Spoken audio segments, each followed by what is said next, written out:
Hello students, आज हम +1 में पढ़ेंगे relation and function chapter second. तो रिलेशन और फंक्शन दोनों ही चीज़ें किस पे बनती हैं भाई? सेट्स पे बनती हैं, जो हमने पिछले चैप्टर में पढ़ी थी। रिलेशन का मतलब क्या होता है? वैसे रिलेशन एक संबंध होता है, जैसे कोई भी फैमिली है उसमें मदर फादर है, इसी तरीके से रिलेशन होता है। तो रिलेशन एंड फंक्शन, और जब वो रिलेशन बनते हैं तो वो क्या फंक्शन होता है, क्या एक्टिविटी होती है, वो फंक्शन होते हैं। तो इसमें सबसे पहले आता है अपना order pair. An order pair is a pair of object of elements taken in a specific order pair A B. यानी कि ऑर्डर पेयर क्या होता है भाई? दो सेट है और दो सेट से अगर ए एलिमेंट ए से बिलोंग करता है और बी एलिमेंट बी सेट से बिलोंग करता है, तो वो एक स्पेसिफिक ऑर्डर बन जाता है और वो क्या कहलाता है? अपना ऑर्डर पेयर कहलाता है भाई। ठीक है, और ऑर्डर पेयर को हम ए बी से डिनोट करते हैं। A is called first element and b is called a second element. अब अगर दो ऑर्डर पेयर हैं, वो इक्वल कब होंगे? दो ऑर्डर पेयर इक्वल जब होंगे जब उनका प्रत्येक एलिमेंट आपस में इक्वल हो, जैसे ए इक्वल हो सी के और बी इक्वल हो डी के। तो ये एलिमेंट क्या होंगे भाई? अपने इक्वल होंगे। अब आता है उसके बाद Cartesian product of two sets. इसको हम ए क्रॉस बी भी बोलते हैं। कार्टेशियन प्रोडक्ट को हम ए क्रॉस बी भी बोलते हैं। तो क्या कहलाता है? Let A and B two non empty set. हमेशा रिलेशन हो या फंक्शन हो, हमेशा नॉन इम्पटी सेट्स के बीच में बनेगा, ये बात ध्यान रखना। तो जो कार्टेशियन प्रोडक्ट है वो भी नॉन इम्पटी सेट्स के बीच में ही निकलेगा, क्योंकि जिसमें एलिमेंट ही नहीं होंगे तो उनमें आपस में रिलेशन कैसे बनेगा? और रिलेशन क्या होता है? Cartesian subset of Cartesian product of two sets. इसलिए let A and B two non empty sets, the Cartesian product of a and b denoted by a cross b, not a multiply b, A cross b आएगा, is the set of all order pair A B such that A belongs to A and B belongs to b. Similarly a cross b को हम क्या करेंगे? ए cross B एक set होगा किसका? Order pair का, जैसे A B such that A belongs to A and B belongs to B. तो अब मैंने ये एग्जांपल लेके बताया। लेट ए है, उसके अंदर ए सेट के अंदर है 2 4 6 एंड बी सेट के अंदर है एक्स वाई। तो अपना ए क्रॉस बी क्या हो जाएगा भाई? इसका प्रत्येक एलिमेंट इसके साथ जुड़ेगा, तो 2 और एक्स हो गया पहला ऑर्डर पेयर। दूसरा ऑर्डर पेयर क्या हो जाएगा भाई? 4 और एक्स हो जाएगा। तीसरा ऑर्डर 6 और एक्स हो जाएगा। इसी तरीके से अब ये y है तो y के साथ करेंगे तो 2 और y 4y और 6y। आप सीधा करना चाहते तो सीधा भी कर सकते थे, 2x और 2y हो जाता है इधर, इधर फिर 4x 4y और 6x 6xy। अब ये तो ए क्रॉस बी आ गया। अगर हमें बी क्रॉस ए निकालना, उल्टा निकालना हो, तो भाई जो बी एलिमेंट था ऑर्डर पेयर का वो ए हो जाएगा और ए एलिमेंट था वो बी हो जाएगा। जैसे यहाँ पे कर रहे हैं तो भी हो रहा है। देखो पहले एक्स को लेंगे तो एक्स 2 आएगा भी, फिर वाई एक्स 4 आएगा, फिर एक्स 6 आएगा। इसी तरीके से वाई से करेंगे तो वाई 2 आएगा, वाई 4 और वाई 6। यानी कि जब बी पहले आ रहा है तो बी का जो ऑर्डर पेयर होगा उसमें बी का एलिमेंट पहले ए आएगा और ए का एलिमेंट है वो दूसरा आएगा, यानी कि बी आएगा। तो यहाँ से क्या होता है? ए cross b not equal to B cross a, क्योंकि भाई इसका ऑर्डर पेयर में एलिमेंट सेम नहीं होते, उसके अपोजिट ऑर्डर पेयर बनता है, इसलिए। अब हमें सेकंड क्या है भाई? N A cross B, number of elements in A cross B. तो वो कितने आएंगे भाई? Number of elements in A set multiply by number of element in A B set, यानी कि एन बी क्रॉस ए, ये इक्वल होंगे दोनों में।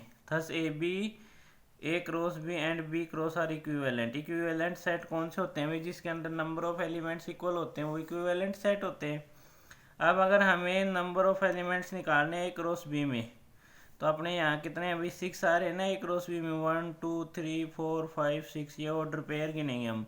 ये ऑर्डर पेयर 6 हैं, तो ये कितने हैं भाई? 3 इंटू 2, यानी कि N A number of elements in A set 3 थे और number of elements in B set कितने थे? 2। तो इन दोनों को मल्टीप्लाई किया तो अपना एन ए क्रॉस बी आया। अब वही अपनी एक्सरसाइज आती है 2.1। क्या कह रहा है? Find X and Y if 2x और एक्स प्लस वाई का एक ऑर्डर पेयर है और आगे उसको इक्वल दिखा रखा है किसके, 6 और 2 के। तो यानी कि इसका मतलब क्या हुआ भाई, ए सेट बी सेट के इक्वल हो गया, या sorry a order pair b order pair के इक्वल हो गया। यहाँ पे ए ऑर्डर पेयर किसके इक्वल हो गया भाई, बी ऑर्डर पेयर के। तो if a B belongs to, हमने इसको ए मान लिया और इसको बी मान लिया, तो इसका मतलब क्या हुआ भाई, ए है वो सी के इक्वल होगा और बी है वो डी के इक्वल होगा। तो इसका मतलब क्या हो जाएगा भाई, 2x और 6 के इक्वल हो जाएगा। और x प्लस वाई है 2 के, तो पहले हम x की वैल्यू निकाल लेंगे, तो x की वैल्यू आ गई 3, तो यानी कि ये 3 plus Y is equal to 2, तो y इज इक्वल टू आ जाएगा अपना -1। इसी तरीके से अपना नेक्स्ट पार्ट है, नेक्स्ट पार्ट में भी ये ऑर्डर पेयर बन रहा है दोनों का, यानी कि ए ऑर्डर पेयर है वो बी ऑर्डर पेयर के इक्वल कब होगा, जब भाई ए के इक्वल होगा और बी के इक्वल होगा, यानी कि A is equal to C और B is equal to D. मैंने इन दोनों को ए बी मान लिया, इन दोनों को सी डी मान लिया, ठीक है भाई। तो x plus 1 is equal to 3, यानी कि x इज इक्वल टू 2 आ जाएगा, और y minus 2 is equal to 1 होगा, तो y इज इक्वल टू 3 आ जाएगा। अब अपना नेक्स्ट क्वेश्चन क्या कह रहा है भाई, कि ए सेट है 1 3 5, बी सेट है 2 3, then so that A cross B is not equal to B cross A. तो सबसे पहले हम ए क्रॉस बी निकालेंगे, ए क्रॉस बी निकालेंगे तो भाई पहला एलिमेंट इसका क्या है 1, और तो 1 का रिलेशन किसके साथ बनाएंगे, 2 के साथ, तो 1 2 ऑर्डर पेयर बनेगा। फिर 1 का रिलेशन 3 के साथ, तो 1 3 आएगा। फिर 3 2, फिर 3 3, फिर 5 2 और 5 3, इस तरीके से बन गया भाई। अब हम बी क्रॉस ए निकालेंगे, तो इसका मतलब क्या हो गया, पहला एलिमेंट हमें कौन से का लेना पड़ेगा ऑर्डर पेयर में, बी का, और दूसरा एलिमेंट ए का। तो इसका मतलब क्या हो जाएगा भाई, ये ऑर्डर पेयर उल्टे हो जाएंगे, उल्टे हो गए तो यहाँ ये 2 पहले आ गया तो 2 1 हो जाएगा, फिर 2 3 हो जाएगा, फिर 2 5 हो जाएगा, 3 1, यानी कि उल्टे ऑर्डर पेयर आ रहे हैं ये। यहाँ पे जो ए था वो यहाँ पे बी आ रहा है, और यहाँ पे जो बी था वो यहाँ पे ए आ रहा है। इसका मतलब क्या है भाई, सेम ऑर्डर पेयर नहीं है, सेम ऑर्डर पेयर नहीं है, तो A cross B is not equal to B cross A. अब अगला क्वेश्चन है, उसमें हमें प्रॉपर्टी प्रूव करनी है भाई। ए सेट दे रखा है 1 2 3, बी सेट दे रखा है 3 4, एंड सी सेट दे रखा है 4 5 6। तो हमें फाइंड करना है ए क्रॉस बी इंटरसेक्शन सी का, यानी कि ए का क्रॉस करना है बी इंटरसेक्शन सी का जो सेट आएगा उसके साथ, और ए का क्रॉस करना है B intersection C union C के सेट के साथ। तो ए आ गया, ये बी ये दे रखा है और सी ये है।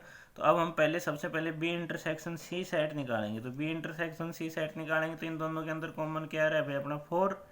तो यानी कि B intersection C is equal to 4 आ गया। फिर बी यूनियन सी निकालेंगे, बी यूनियन सी के अंदर आपको पता है दोनों के एलिमेंट आते हैं, इसलिए ये आ गया 3 4 5 है 6।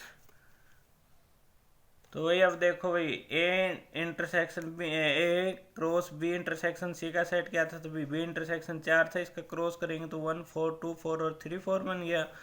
फिर A intersection B union C का बनाएंगे तो इसमें 1 2 3 है ए में, और बी यूनियन सी में कितने हैं 3 4 5 6, तो 1 3 1 4 1 5 1 6। पहले सभी का 1 के साथ रिलेशन बनेगा, फिर 2 के साथ रिलेशन बनेगा, और फिर 3 के साथ रिलेशन बनेगा, ठीक है भाई। अगला क्वेश्चन है, if X such that, set दे रखा है X such that X belongs to W, यानी कि एक्स होल नंबर से बिलोंग करता है, और एक्स है लेस देन 2। बी सेट दे रखा है उसमें X such that X belongs to N, X natural number से बिलोंग करता है भाई, और एक्स है किसके बीच में, 1 से लेके 5 के बीच में। रेंज दे रखी है कि एक्स 1 से बड़ा है और 5 से छोटा है, एंड सी दे रखा है 3 5। तो हमें फाइंड करना है ए cross B intersection C set, और सेकंड है ए क्रॉस बी यूनियन सी। तो अपना पहला सेट क्या बनेगा भाई, X such that X belongs to whole number, और एक्स से लेस देन 2, तो ये लेस देन 2 क्या आएगा, 0 और 1 ही आएगा होल नंबर में। नेचुरल नंबर है वो 2 और 1 और 5 के बीच आना चाहिए, तो 1 और 5 के बीच में क्या आते हैं 2 3 4, और सी सेट ये दे ही रखा है। तो सबसे पहले हम बी इंटरसेक्शन सी निकालेंगे। बी इंटरसेक्शन सी के अंदर अपना एक ही एलिमेंट दोनों के अंदर कॉमन है। आपको पता है इंटरसेक्शन के सेट में क्या आता है, जो एलिमेंट कॉमन होता है वो आता है। तो यहाँ पे रूट ये आ गया 3 आ गया। बी यूनियन सी करेंगे तो अपने इनका सेट आएगा भाई, इसमें तो या तो दोनों के अंदर जो एलिमेंट है वो आने चाहिए, तो इसमें आ जाएंगे 2 3 4 5। अब इनका क्या करेंगे भाई, क्रॉस कर देंगे। तो A cross B intersection C set, तो ये 0 1 और ये कितना था 3 था, तो इनका क्रॉस करा तो क्या है भाई 0 3 और 1 3। और A cross B intersection C set, तो ये 0 1 क्रॉस 2 3 4 5, तो 0 2 0 3 0 4 0 5 है, 1 2 1 3 1 4 और 1 5। अब पांचवा क्वेश्चन में कह रहा है if A is a subset of B, prove that A cross C is subset of B cross C for any set A subset of B. तो let A B an element of A cross C, then A B belongs to A cross C. इसका मतलब क्या हुआ, A belongs to A and B belongs to C. तो A belongs to B and B belongs to सी, क्यों? क्योंकि भैया आपस में क्या है, सबसेट हैं, तो इसलिए ये दोनों एलिमेंट्स क्या आएंगे भाई, कॉमन आएंगे ए और बी के, क्योंकि ए क्या दे रखा है, बी का सबसेट दे रखा है, इसलिए ये दोनों आपस में बिलोंग करेंगे।